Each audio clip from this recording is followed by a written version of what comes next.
Years ago, the great screen actor Jimmy Cagney was working with a young actress that was about to be fired. He went to the director and said, "Let me talk to her." And he walked over to the actress and he said, "Look, it's simple. You walk in the room, you plant your feet, look me in the eye, and tell the truth." The logo of the X-Files is "The truth is out there." The truth is out there. I'm going to paraphrase. The truth is in here. You're about to hear the truth. I'm an actor. My name is John Cipher. For 7 years, I walked through the door, planted my feet, and tried to tell the truth as Chief Daniels on Hill Street Blues, as General Craig on the hit sitcom Major Dad. I was 2 years on Dynasty. You're on Knots Landing. I've done 5 afternoon soap operas, 12 Broadway shows, and 20 films. One of the Broadway shows I did was the great musical Man of La Mancha on Broadway. I was Richard Kiley's original understudy. I sang the words to dream the impossible dream, to fight the unbeatable foe, to bear with unbearable sorrow, to run where the brave dare not go. I'm here to introduce your host this morning, Dr. Stephen Greer. He's a man who is running pell-mell where the brave dare not go. He was an emergency room physician. In fact, the director of emergency medicine at a major hospital in North Carolina. 3 years ago, he sat his wife and his 4 daughters down and said, "I've been doing this part-time, running after the truth, for 7 years now. Now I'm going to do it full-time." He walked away from all that money to pursue the truth. I always think of Hamlet's great line to Horatio, "There are more things between heaven and hell than are dreamed of in your philosophy, Horatio." I'm going to introduce a man who says, there are more things between heaven and hell than any of us have accepted. And I have the witnesses and the documents to prove it. Ladies and gentlemen, Dr. Stephen Greer.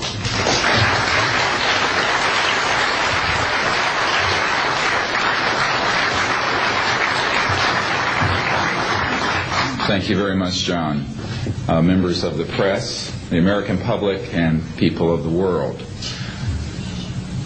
We are here today to disclose the truth about a subject that has been ridiculed and questioned, denied for at least 50 years. The men and women who are on this stage and the some 350 additional military intelligence witnesses to the so-called UFO matter and extraterrestrial intelligence can prove and will prove that we are not alone. I would like to thank Sarah McClendon, who is with us today, the famed White House correspondent, for her sponsorship of this meeting. Thank you very much, Sarah.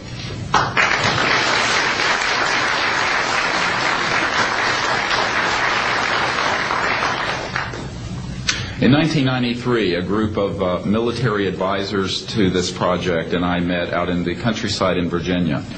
And we decided that it was time for civilians, military, intelligence, and other people to come together to disclose the truth about the subject which is called UFOs.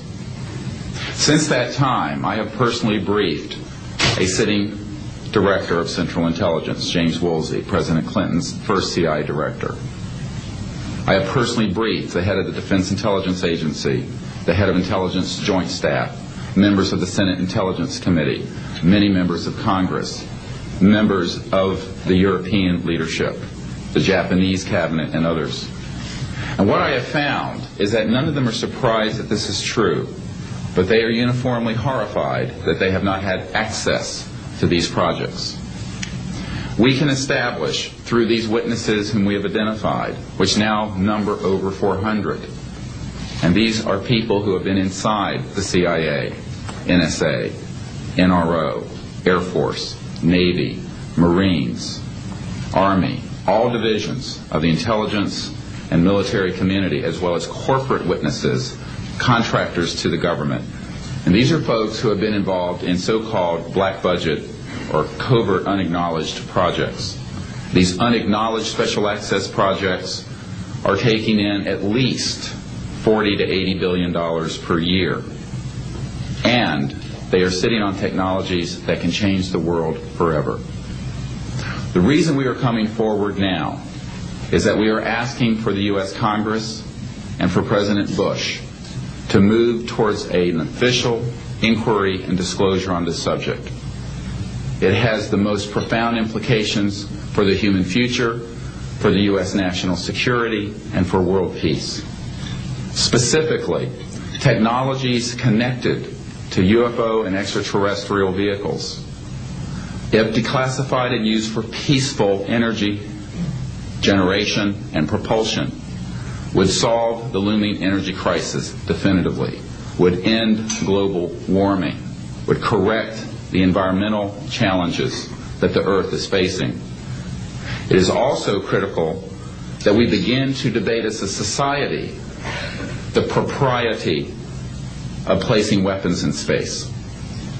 If indeed, as we can prove, it is true that we are not alone and that space is territory which we are sharing with other civilizations, it could be a very imprudent, destabilizing thing to place weapons in space.